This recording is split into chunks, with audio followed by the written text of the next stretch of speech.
Okay. After you two guys get that very heavy stuff, here are some easier ones. I received a newsletter from a colleague quoting this diagram, generic strategy planning cycle, a cybernetic diagram, which was authored in 1983. So I wrote him a message saying, okay, after more than 40 years, I wonder if you have an updated version of this diagram. Perhaps the goal here, how this goal is getting set up, and how your forecast or your prediction at the time t+1 are being formed. Maybe there are more details there. I invited him to do an update, and he didn't. So I just go ahead to give it a try.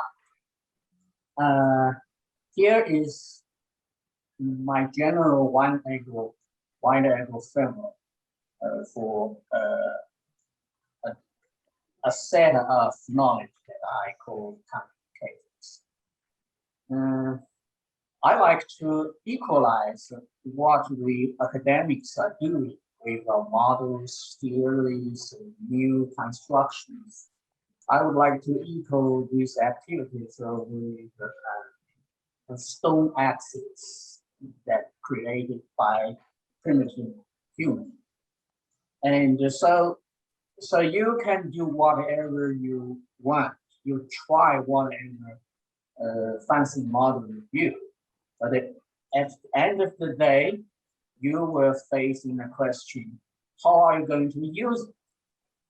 So if I present a stone axe to you and I say, look, it can do the cutting like this. So I perceive all our efforts on the technology dimension. So here we have a technology of thinking, a technology of communication, and the technology of participation. And this one is for an individual brain. And this one is dealing with whenever two brains interact. And this one deals with whenever a group get together trying to accomplish something. So TOT, TOC, TOP, that is the general frame. And at the TOT part, is what I mean is the general education of how to improve our thinking. So it all started from logic. Because for the Westerners, it's so natural. But for the non-Western culture, logic thinking is the first step that they got to learn to break their original different thinking patterns. And the second step is critical thinking that we are all familiar with. And the third step, I think, is what we call systems thinking. So my vision is in the future, all the primary schools school students should learn logic, and all the middle school students should learn critical thinking, and all the university students should learn system thinking. And the system thinking, I tried to develop a taxonomy to classify them from the easiest to the more complex and more difficult ones. So I sort of put a framework here. So you're starting from a shopping list, spreadsheet, and enter into circularity loops, as what we call cybernetic therapy, and all the way above. And for the communication part, we utilize knowledge from here and make it accessible to common people as a set of practical skills that we can learn to use. And for this part, participation, we also had experimental work. We developed a 7-module training program focusing on team building, communication, facilitation, and group consensus building, participatory action planning, participatory continuous improvement, and the participatory strategy planning for things to happen. And finally end up with action projects that are actually being adopted in the organization we implement this set of skills. So today I'm going to coming back to this taxonomy of system thinking. Basically, we use 10 fingers to remember it. From left to right, you have increased cognitive complexity or cognitive resolution. So the easiest, the simplest system of thinking would be a short list. So in other words, you are focusing on more than one variables of your causality thinking. You start considering more elements, and the so-called system, you have more elements in the system. And the next level, very much popularized, it represented a tree-like causality structure. So it looks like a fishbone diagram in quality control. It looks like a causality tree in the spreadsheet, the financial report, that sort of thing. They included a lot of variables, but among those variables, there are no circularity involved. So on to the step, the level 3, we start pay attention to the feedback, feed-forward, circularity. And then we have getting more and more complicated. We have self-organization, emergence behavior. And I think self-organization also happens at multiple levels, at one level after another. So there is a multi-layered structure observable in both nature, in our psychology and in the human social systems. And also in the ecological vision of the large landscape, we have multi-agent, always for the agents, multi-agents competing with each other, competing for the niche of survival, and competing on the road of evolution. And then coming to this thing called the memory, and in the primitive life form, and once the memory emerges, and what Hanson first calls non-trivial machine start to emerge.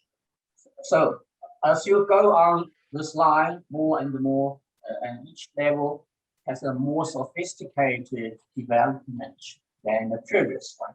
So after the memory, I think the next step is the internal model about your environment. And that model serves first observable as your habit, and then it become a guidance apparatus. So next one will be self-goal setting with purpose. And all earlier cybernetic discussions focused on the purposive systems. And the highest one so far I can distinguish is the self-reflect and the value principles. So this is a spectrum from simple to sophisticated, from easy to learn to more difficult to learn. And here is the really stuff I'm struggling with, which I need your help. Because the traditional or classic cybernetics pays attention only to feedback and the feed forward. And in the area of feed forward, there are very confusing interpretations and different models. For example, the wiki article about the feed forward, I was completely disagree. So, but because we have that multiple layer of emergence, so we can observe feed up and feed down phenomena as well. Feed up is the lower level emergence, leads to enables up level, and feed down is the higher level emergence, lead the down the lower level. And so the first one, the traditional one, is this axis that from this direction you concerned about the variables, all kinds of variables thinking together, but they are all measurable. Then you can also use the system dynamics to describe that. But on this direction, we involve cycle variables. So expectation or prediction is a psychological phenomenon that expectation influence to your outcome, influence to your behavior, influence to your outcome. Circularity loops happening on this direction, feed forward. And up and down all about the relationships between the different layers of emergence. So you have downward control, and you have upward enabling going up. And in each direction you have a negative and positive as well. Now the last one is this dimension purely happen in group processes. In other words, how do we communicate what we figure out about the world? You're moving towards left is that you do simplifications. You do simplifications at the cost of losing the precision, losing the realness, losing the systematic feature. And moving towards the right, you increase your cognition resolution. And also you have to deal more complexity. And according to the law of regress variety, your brain or your collective brain's capacity are being challenged here. Most of our academics are pushing things towards this direction. And but if you are going to do popular science, if you are going to propaganda whatever knowledge that you have discovered, you have to do this direction. So feed left is cognitive resolution decrease, and in order to obtain more coordination among the group. And the feed right is that you increase your cognitive resolution, and you decrease the error, but at the cost of less and less people understand. So that is roughly my axis stone that I'm trying to create, and I really need your help and input to improve this. So in more detail, within that framework, we can distinguish 12 types of circularities instead of just what we're familiar with, feedback, feed forward, and you have this. I don't need to read that because you all have the slides yesterday. But the idea is it is a fuller image of what really cybernetics concerns about. It's all kinds of efforts trying to solve all dilemmas and paradoxes. And so we move towards different directions with different dynamics. Need to emphasize is that each of these category happens at different times of the systems. For the feedback, there's a loop connecting output back to input between time-dependent variables, instant things. But when we talk about the feed-forward, coming into play with expectations through an internal model that predicts future change actions, thus changing the result of the expectation. And in this area, we totally rely on the multi-layer self-organization structure. So it's the relationship between the upper layer and the lower level, or in Morris's words, it's the relationship between the meta level and the basic level, or the meta level. And when we're moving towards this area, it's all about the group within a group of human psychological and social systems that can be described by a bear curve of value stance, cognitive capacity, and action capability. So in another view, I just list them in the 12 types one by one. The first one, you're all familiar with the thermostat, the toilet, the body essentials, autopilot, guided missile, etc. All the engineering stuff. And positive feedback deals with a population group, fire, chemical explosion, anything explosively rising, as here just mentioned, this little anthropomorphic diagrams shows very clear. And the next feed forward deals with all the self-defeating processes. Like we are currently doing this disease prevention, vaccines, security measures, and this kind of dynamics. And positive feed forward deals with all the self-fulfilling prophecies, grants, where there is a will, there is a will. Okay, sorry about that. I'm trying to reduce and all the personal development efforts in Piaget sense. Now, negative feed.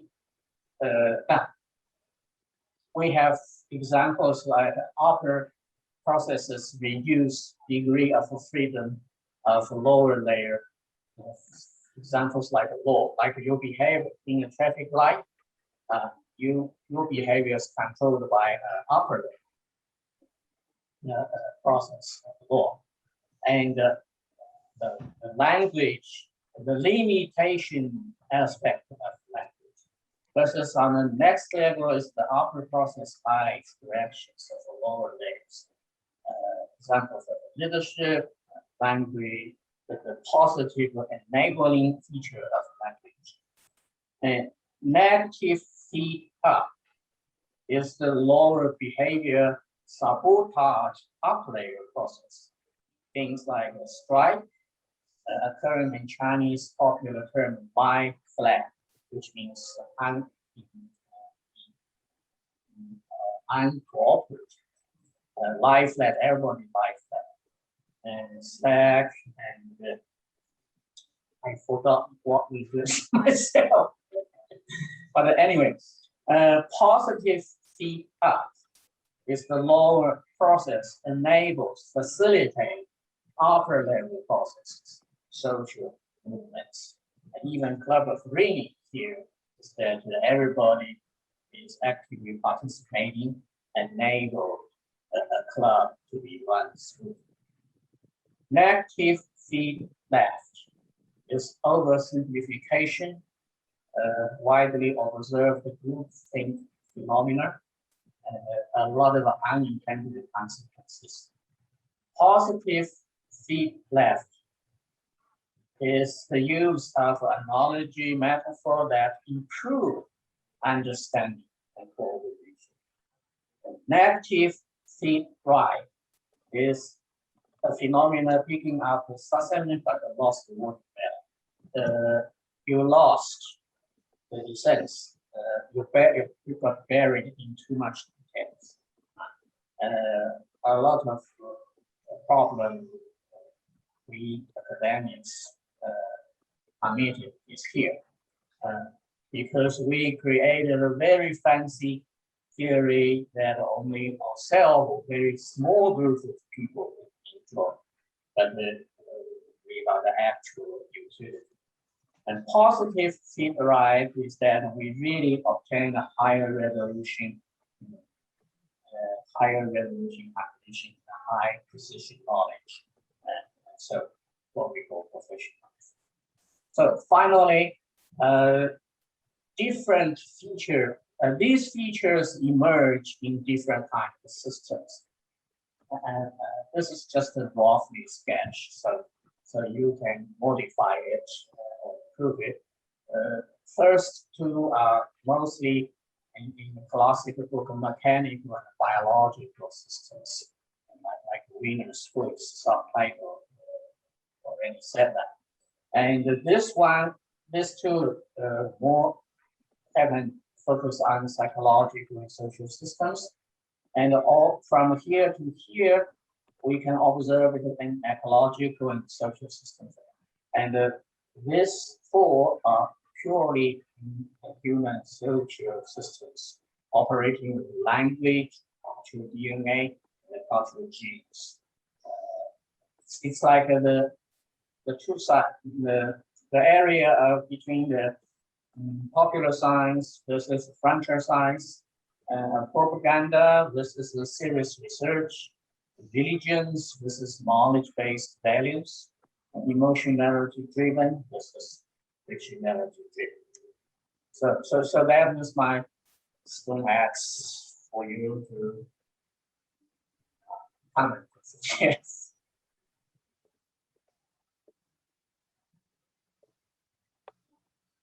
No questions?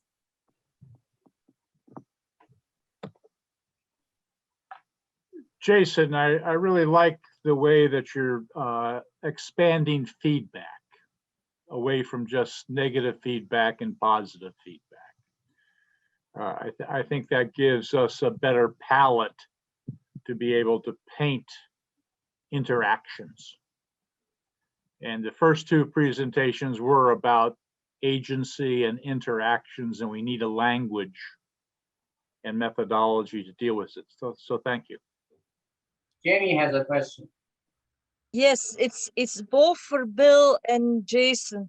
So Bill, I really appreciated how you say there is an ontological question here that needs to be brought to the surface, and that is the human agency. And when I look at Jason, I see you gave us some sort of classification system with 12 boxes, and you kind of your human agency is not really clear where it is, because you have a mechanical agency, then biological, that's the entire living, are plants included or not, and then psychology and sociology, that's again I call that the view of the outsider, so that there is you pretend there is no observer, you're just describing it as you think God would look at it.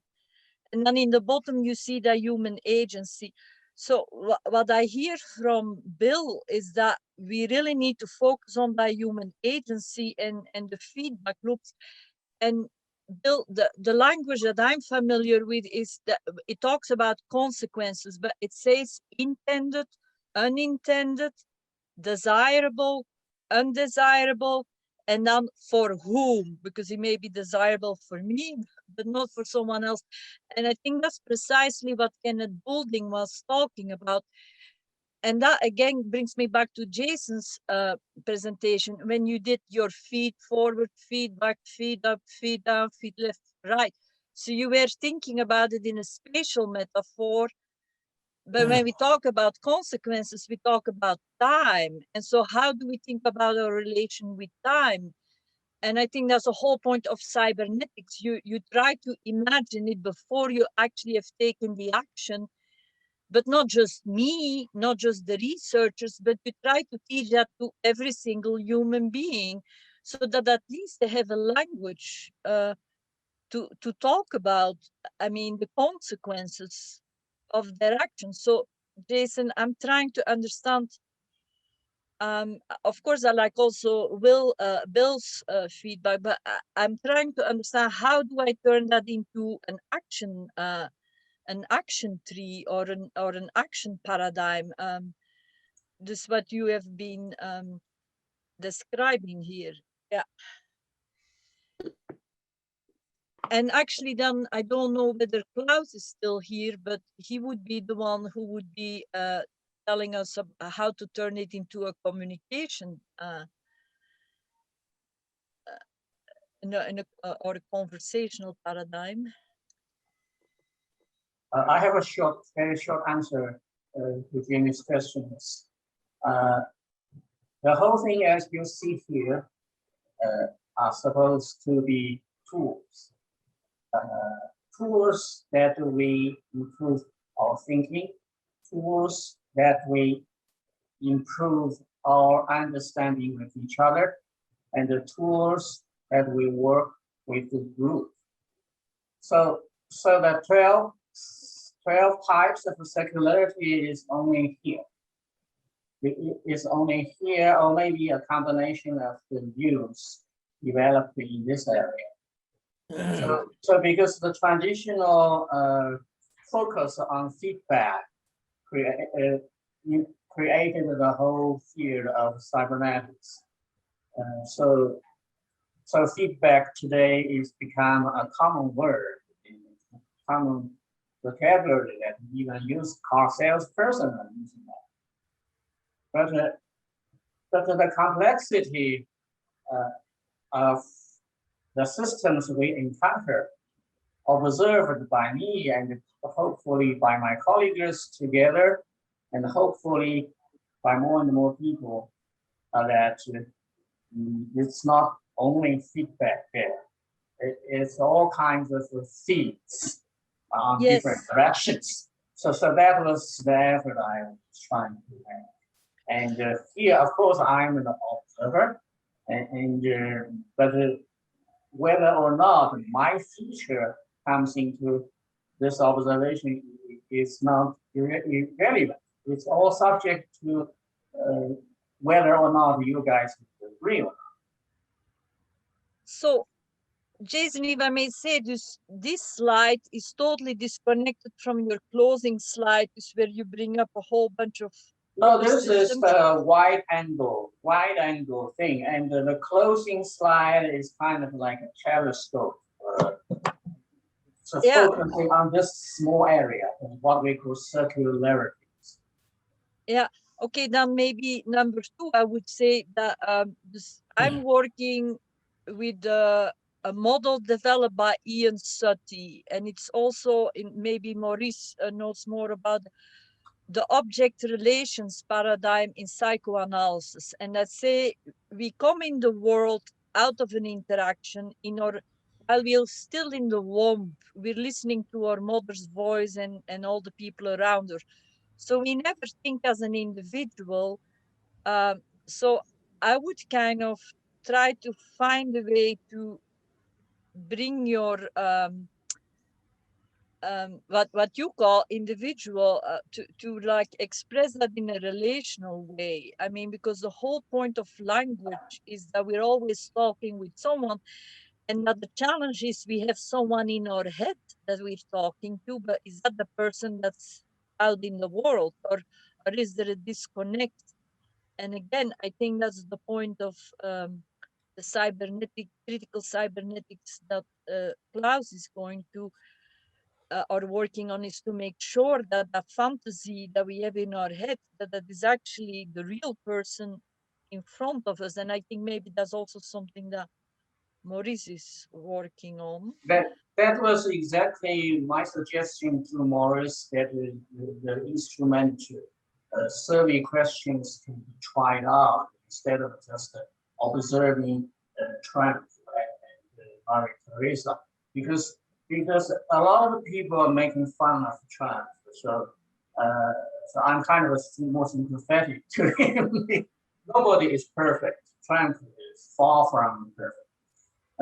But if we could use that questionnaire to test ourselves and to test our colleagues, because previously in our work, I found that Myers-Briggs framework extremely useful. Morris is shaking his hand, but Myers-Briggs framework helped us to improve group dynamics, because after we done the testing on all the team members, all people improved their understanding of themselves and the problems that happened between them and their colleagues. Now they have one more tool to understand why that happened, so the people become more tolerant. So I think that Morris's Morris's framework had the potential to help the group process even further than Myers-Briggs. So Jason, I didn't understand that comment first, but I think you're so, I mean, if I may endorse and say, you're 100% on the mark there. Just the importance of doing the questionnaire on ourselves before we do it to others. But I maybe would like a response from Bill regarding the issue of human agency, that I need to be treated as a separate ontological category from animal agency and machine agency, and how and now to think of it as a single or as a relational entity. That's a question for Bill. Yeah, well, I mean, we could have a whole session just talking about agency and how you affect it and everything else. And I will go back to, again, being very much recognizing that observers, myself, and I think I started out this way, these are distinctions that I find useful. We decide where we're going to draw the lines in terms of the boundary between the system and the environment. We're the ones that draw the lines with respect to, you know, what factors we want to emphasize and how we want to look at it. And obviously you can look at it really granular, way down, real details and specifics, or you can get a big picture. Mine was obviously a big picture. But in the context, just because everything is said by an observer doesn't mean what's being said has nothing to do with the rest of reality. And in fact, I think it's very important. The ontological distinctions are really significant. If all you do is epistemology and you don't get into the ontology, it's very difficult to see how it's going to be useful. But I also find that an awful lot of folks, especially outside, not only within the systems field, but especially outside the systems field, don't place the same emphasis on the importance of the observer and being clear what you're looking at and why you choose to do it. So I was trying to be clear. I think human agency is really important. I think it's the most critical factor in terms of trying to understand what's going on. That doesn't mean it's necessary, but not sufficient. There's a lot of other things. I think the distinctions you asked specifically, if I heard you correctly, between, for example, human cyberneticity and the agency, the cyberneticity was what allows agency. I think you can have cyberneticity that doesn't lead to necessarily agency. Because I think there are some kind of systems, thermostats that control, thermostat controlled comfortable rooms. I'm sitting here in North Carolina. It's very humid outside. It's nice to be comfortable. I don't think the thermostat controlled heating and cooling system has agency, but there is certainly definitely cyberneticity going on. But we have biologically significantly greater cyberneticity than other known living systems. Animals have more cyberneticity than plants. I'm not going to get into viruses, et cetera. And it looks at their ability to regulate it from biological standpoint, their own their own activities, their own actions. Can they take energy, translate it into something that allows them to transcend the laws of thermodynamics, as an example? Animals can move. Human beings, where we are so significantly greater, and it didn't occur. I mean, remember, we're relatively indistinguishable from primates. and remember, first, we are primates, and people forget about primates, and an awful lot of human behavior, the tribal orientation and the relative focus on relativistic comparisons rather than absolute comparisons. We can go into, we're primates, but it took a long time in the scheme of things of the planet, not a long time, but certainly in terms of humans, a long time to develop the kinds of communication capabilities and social capabilities and everything else that allowed us to significantly increase our ability to do what we wanted. And some of that was the ability to manipulate the environment. And some of it was the ability to certainly communicate and engage. And some of it had to do with creating social systems. And I see Klaus is going to say something with us great, because I've been waiting to hear from him. But I want to just say that those distinctions are important because they've increased, and it's taken a long time to develop it. And humans, more than any other form of phenomenon that I know of, have a much greater ability to not only be self-organizing, but other organizing, to organize other things other than ourselves. And some of those are other social systems or other individuals into social systems. Some of those are technologies. Some of those are ideas. And again, the historical part, and I'll stop with that because I want to hear what Klaus has to say, very much so. The historical part took a long time to be able to develop the capabilities that we can create what we're creating now. And it has upsides and has downsides, and they are what's leading to the situation we're in right now, with all the benefits and all the, we can call the Anthropocene. So I see Klaus. Well, if I may say something, but I'm of course very much in favor of understanding agency. However, I think this is a mistake to celebrate agency for its agency's sake. I have seen so many tyrants that are fantastic agents, disposing of populations, and so that is agency. And the idea, for example, Heinz von Förster always saying, increase the number of options, it's dangerous, because we want to increase the number of options that are socially acceptable to others. This agency by itself, we have to be very careful not to celebrate beyond things. The other thing is about Jason's. I think this was very interesting to me, this classification of circularities. But circularities are closed systems, always. There's always some sort of an element of closure. Yes. And the interesting thing is there's an external reality. And I think that is totally ignored. And this is what I was at some point saying when we talked about this critical cybernetics. Well, cybernetic is so good at increasing the automatic type of procedures, but we ruin the environment. I gave actually Bill the reference to Gregory Bateson, who a long time ago said, and this was very limited in a way, but it's very, very fundamental to me. He said, conscious purpose is ruining the environment, the very environment that made us possible. So I think we have to be a little bit more critical about this. And I don't want to get too deep into this, but agency has been qualified by the social nature.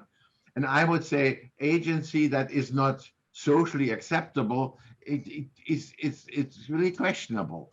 And that yes, future things can only be done by innovation, if you want, and not everyone immediately jumps on the bandwagon. But the point is actually one has not to celebrate both circularity and agency by itself. This has to be done in the social context. And I think one of the minor points I wanted to mention, most of you didn't mention language. In some ways, it was indirectly there. And in fact, Margareta made it a point to say that language is important. Language is not a circular causality. It's not causal at all. That has nothing to do with causality. Causality has to do with physics or but not with language. This is a very different kind of mechanism. And we have to be careful not to confuse that. Yeah, can I just want to, I agree with, assuming I understand you fully, Klaus, I agree with almost everything you said. And what I would underscore is that I do appreciate the value of human agency and being able to do things individually and what we've been able to do as a species. And I would agree, your example, I don't want to celebrate it as if there are not downsides. So your example of tyrants and the abuse of that is exactly reinforcing what I hope I was saying, is that you have these positive and negative aspects of agency. And sometimes it works. Circularity. And circularity, absolutely. Yeah. And the other point we would agree is that it doesn't make sense, it doesn't make much sense to talk about humans, pardon me, it does not make much sense to me to have real discussions about human cyberneticity without couching it in a social context, because human beings are so social. And again, it's that tension. I'm trying to draw attention to the fact that there's an inherent built-in tension as soon as you start exercising agency, especially human agency, between the tensions between what's good for me and what's good for us.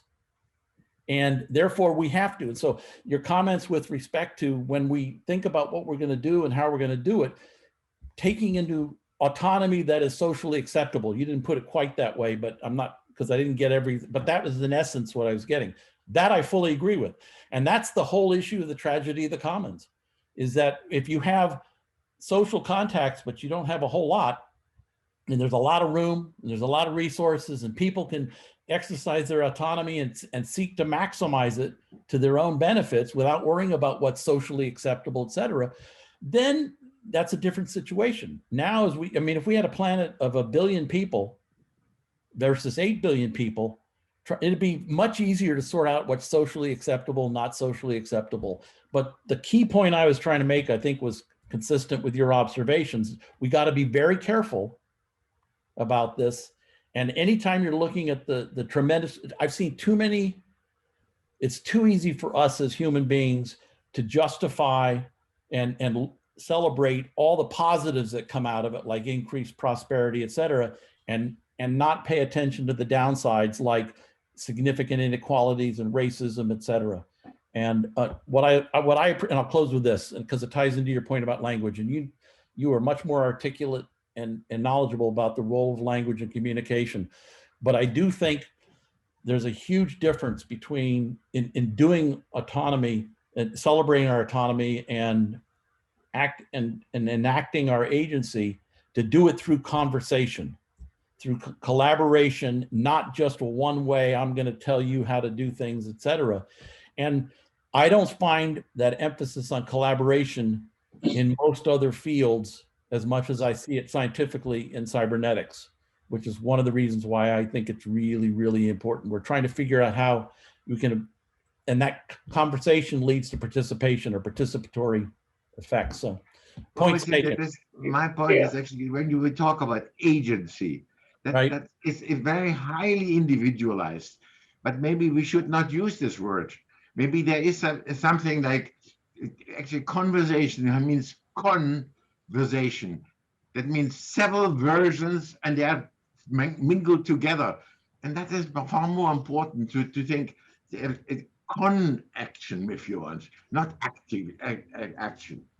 And that is, I think, to me, this is. May I use a little bit of what I just suggested to your comment?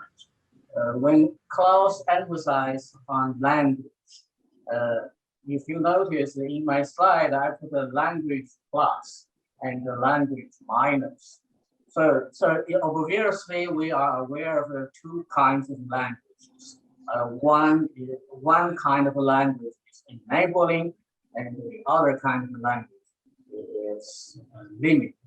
And also in one of your slides, you draw that paradox between autonomy versus community.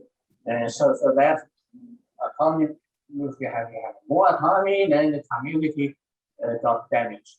But have you noticed that also autonomy increased creativity and invention?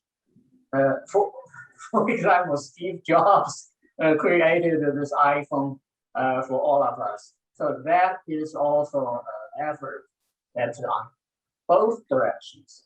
So not just one direction, right? Yeah, well, anytime you look at any kind of a system, but certainly in human domain, all the data I show shows that if you're too focused on the collective, you don't have the creativity. If you have high levels of individuality, you're generating more variety. So consistent with the law of Brecken's right. May I correct you? The Yeah. most creative moment is conversation. The conversation is the evolutionary process, the fastest evolutionary process we ever know. No species can beat it. That what Yes. happens in conversation. Creativity is largely the result of conversations. Most technological inventions come from conversation, not Yeah. out of the mind. It's a big mistake. Yes, and also argumentation, both in a positive and in a negative way. And Bill, if I may introduce an idea to you, you say we're all animals, but so that is a big mistake that's happening. We need to look at what makes us different from animals, and it's the emergence of the argumentative function.